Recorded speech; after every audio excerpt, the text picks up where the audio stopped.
Hey, welcome back to Cheating Wife, the best channel for cheating stories. Like and subscribe to the channel for cheating stories like this.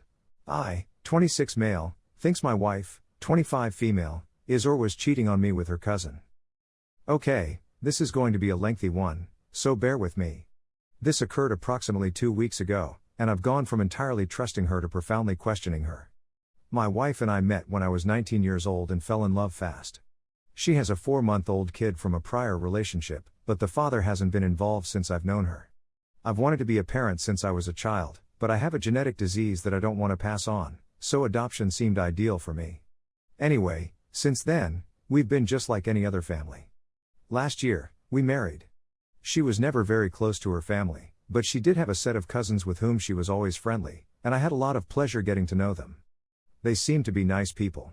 She did add that one of them, Max, as we'll name him, attempted to kiss her when they were around 12 or 13 years old, but she rushed away. When I asked whether she notified anybody, she replied she just put it up to his being a foolish child. Every year at Christmas, we see him and he seems to be a regular guy. I liked him since her family is a bunch of stuffed shirts and he's normal. They recently reunited and attended a few family occasions. We only have one vehicle, and he picked her up and drove her to these events since I needed it for work. Nothing appeared out of the ordinary about this, after all, they are relatives. Her behavior didn't seem to alter much, but one night as I was watching TV, she walked in and remarked that I had friended a female from my workplace. I agreed to accept a friend request. We're a really open relationship, and things seldom bother us. For example, she'll make a filthy comment about a beautiful guy, and I have no problem informing her that this lady is the new office. She didn't accuse me of cheating, but I had the impression she was going to, which had never occurred before. I bring this up because I've seen cheaters accuse their partners of being a projection or anything. Anyway, these family trips were legitimate. The whole family publishes photos on Facebook, and the wife provides photos from the outings. There were 2 of these occurrences, and each time my wife returned home looking like a robot. Seemed normal, if not a little quieter than usual, but since she suffers from depression, she has a cold every now and again, and when I inquired if she was okay, she put it up to that. Well, she left for work 2 weeks ago, and because it was my day off, I puttered about the house, dropped the kid off at school, and returned home to check my email. I saw on Facebook that I had received a message from her cousin. He and I had just discussed going to attend a minor-level baseball game, and I assumed he would come back to me. "I'd want to see you on your knees," the note says. I was perplexed until I noticed that my wife was still signed in and that he was speaking to her. I wanted to murder him. I went to look through their conversation log, which was packed with him spying on her and her repeating stuff like, "But I'm married." And no, I'm married. These seem to be extremely thin no's, as if she is saying no because she has to, rather than because she wants to. I'm appalled and really taken aback by it.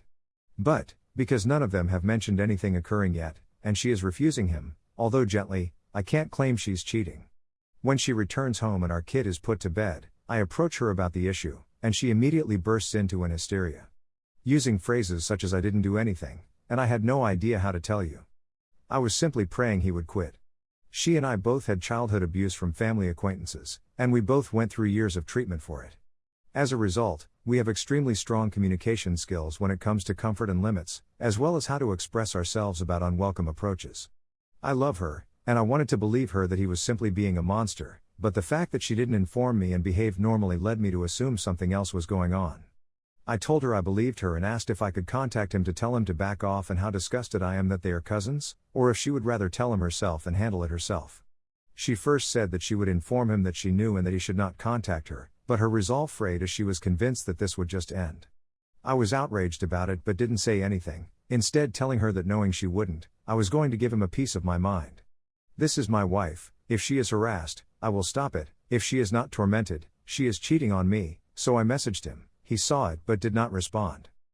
The wife believes I should have left her handle the problem, but I informed her there was no way I was going to remain silent in the face of such a crisis. She appeared to comprehend and eventually said that I was probably correct to address him since she didn't know how. Everything seemed to be back to normal, but when I returned home 3 days later, she was weeping. When I asked her what was wrong, she answered, "It's Max, and you should have left it to me." I messaged him yesterday, but he won't respond. We had the discussion about my not standing by quietly while someone harassed my wife again, and she gave me a glance, not much and just for a second, but it gave me the idea that she didn't consider it harassment. We agreed at the conclusion of the debate that I handled it the way any male would handle it. 2 days later, I'm in bed at 2 a.m., having finished some work. I overhear her on the phone with someone giggling. This is not typical. I didn't believe her when she said it was her mother and had anything to do with our child's birthday, but at this point, I've started being foolish so I can witness the scenario from a location where she feels safe. The following day, she's weeping again, and at this time, I've had enough. She's been unstable for 2 weeks. When I ask whether this is about Max, she says she attempted to contact and apologize for not addressing the problem herself, but he is still not talking to her. I'll admit it, I lost my cool. I informed her that he was either abusing her or she was cheating on me, and I had caught them both. Tonight, obviously, I'll be on the sofa. I wished I could trust her, but I'm not a fool. I'm just lying here with my finger on the button, waiting for some firm truth because if this is what it's starting to feel like, I'm ready to go 95,000 megaton nuclear on both of them. Sorry for the length, I'm simply not sure what more I can do from here. Edit, she will be at work in 6 hours. I'll apologize for my outburst and invite her to sit down with me tonight to chat. It's Sunday, and our kid usually spends the night with my parents on alternate Sundays. I'm not proud of it, but I believe spying is in my best interests. If I discover nothing, we'll talk about what occurred when it began, what I can do to support her, and what we should do next. I adore her, and the thought of her being tormented by someone who is meant to like her crushes my heart. However, if I discover anything shady or realize that she was involved in any manner, I will end the relationship at that point. I don't believe in marriage therapy in cases of adultery, and even if I did have incest, I could never look at her the same way again. We'll provide an update. Update 1, I didn't get much sleep last night, so when she got up, I cooked breakfast. I apologized and told her that I should not have blew up and that we should probably get down tonight and speak about it. She agreed as if she wasn't offended in the first place, and admitted that she had probably been behaving inappropriately. I informed her that the kind of harassment she was experiencing was made immensely more difficult by the fact that he was a member of the family. She just seemed to agree with me. I wasn't going to spy, but so many people on here told me I should, and I didn't want to be accused of not following the advice I asked for, so I went ahead and checked her emails. With her behavior this morning, I had less reasons to be skeptical, but at this point, what the heck, and did exactly that. The degree of disdain, hate, and wrath I feel cannot be adequately articulated, and the marriage will end in divorce. When I opened one of her emails labeled yummy, I saw a photo of her relative with sperm on his face. The back and forth is him telling her about his interactions with random males. They make references to previous adventures they've had together, including a photo of with a labeled I still have our old buddy. Then I read some truly revolting garbage between them, in which she is acting quite domineeringly and mocking his penis size. Looking at the dates, I see that it was almost a year ago. As I continue to read, it seems that they used to up often but stopped after we were married. We were together for many years before we got married. Later on, she begins to use the I'm married excuse, but it seems as if that's simply a kink of his, to be told he can't touch her anymore, which he most likely does. I'm parenting her child, and she treats me like this. I've squandered the past 6 years altering my work schedule and refusing better paying jobs because I need hours where I can keep an eye on him. I walked outside and sat on the front porch, then summoned my brother and, after explaining the situation to him, requested him to take my rifle from me for the time being. I'm not a violent person, and I've never been one, but in this situation, I'm torn between wanting to murder him and wanting to kill myself. I'm not going to, but I feel like I'm on the verge of a nervous breakdown and I'm not sure I'll act logically. After that, I'll collect my belongings and check into a motel. These talks have all been printed, I've forwarded copies to myself, and I'm looking for additional dirt when I have time. I bought a pack of cigarettes and quit smoking 4 years ago. And joy of joys, I have to schedule an appointment at some STD clinic because, according to these filthy back and forths, having unprotected with these guys is part of his shtick. My soon-to-be ex-wife has a device, and as a result, I've never used protection with her in all these years. As far as I know, AIDS testing take months, therefore I'll be chewing my nails for months to come. I have a decent idea of his work schedule since I used to work for the same firm he does, so maybe I'll simply drive down to see his wife evidence in hand before checking in and composing myself. There is no way to heal this, no treatment, no hope, nothing constructive, and I refuse to accept an apology. I'm divorcing and she's getting nothing. Right now, I despise life. I'm not melancholy or unhappy, and I haven't wept, I simply have this burning ball of wrath in my chest that the smokes only temporarily relieve. I can't be around her or him. I know I claimed I wasn't aggressive, but man, I want to beat the out of both of them. Update 2. The previous several days have been a rollercoaster ride for me. In the TLDR version of my original article, I basically learned that my wife is and has been cheating on me for years with her own cousin Max. Actually, given the amount of time this seems to have been going on, it may be seen as her cheating on him with me. Okay, I went to see a lawyer first, and then I went directly to Max's house, where I chatted with his wife. She was heartbroken, as one would anticipate, and appalled by the incest. We sat for a while, and I told her that he was boasting to my wife about having unprotected with random online guys, and that he was sending her images of him with semen on his face. She was broken because she persisted on visiting them despite my warning not to. He was and was often seen talking to odd males. She said that she permitted him to meet a guy once in a while if he thought he needed to get it out of his system, as she put it. She received the idea that he hadn't done this in over a year. After this, I spent the night at a motel where I am now staying and spoke with my mother, brother, and father. My mother phoned me and begged me to come and speak about it, saying that I must have made a mistake, but it was all voicemail and I never picked it up. My wife called me about a dozen times and I didn't respond. She didn't send any messages, so I'm assuming she knows I've been recording things and doesn't want to give me any more ammunition. That's what I'd do in her shoes. I phoned her at the end of the day and told her I'd chat to her the following day. When I finally got home, she was a wailing wreck. She wanted to embrace me, but I told her that was enough. She maintained she had never cheated on me, that I had misinterpreted things, and that Max's wife was spreading these accusations because they hated one another. It's at this moment that I understand my wife believes I learned of their affair from someone else. She has no idea I found it myself. Then I show her the documents I have with pictures of him with sperm on his face captioned yummy. Our old friend, a picture of a massive. Her speaks to him as if she is some kind of dominatrix, mentioning how he has a little and other power play things.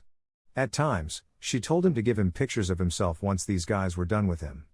That's some stomach churning stuff. I'm not a prude either, I do a lot of very kinky, so it's not like she's dealing with an uptight husband who isn't open and went out for that reason. But, in any case, the moment she knows it was me who found this and informed Max's wife, she goes from weepy and sorrowful to explosively enraged total hysterics. You should have consulted with me first. She's all over the place telling everyone everything. This is going to destroy me. You had a feeling she'd do it. I told him to stop messaging me in that manner. I almost burst out laughing at that final comment. I informed her that I had just finished reading a year's worth of messages and emails, and she never once ordered him to stop. I called her a filthy degenerate and told her that we were both definitely infected with AIDS, and she collapsed in on herself. I couldn't react because I was sobbing uncontrollably.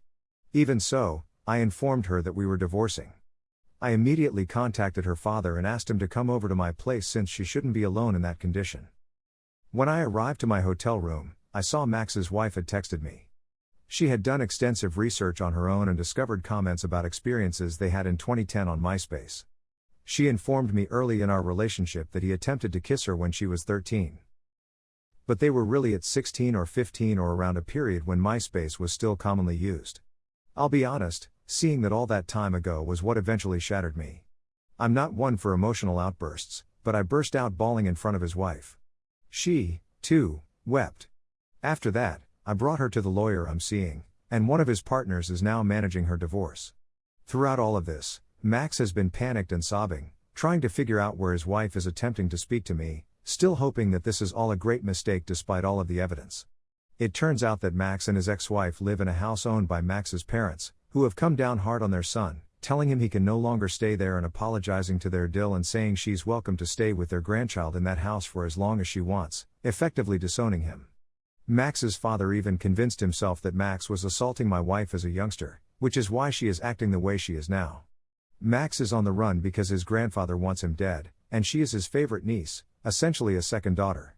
Unprompted and eager to assist me, my father informed me that he would pay for my lodging for the week.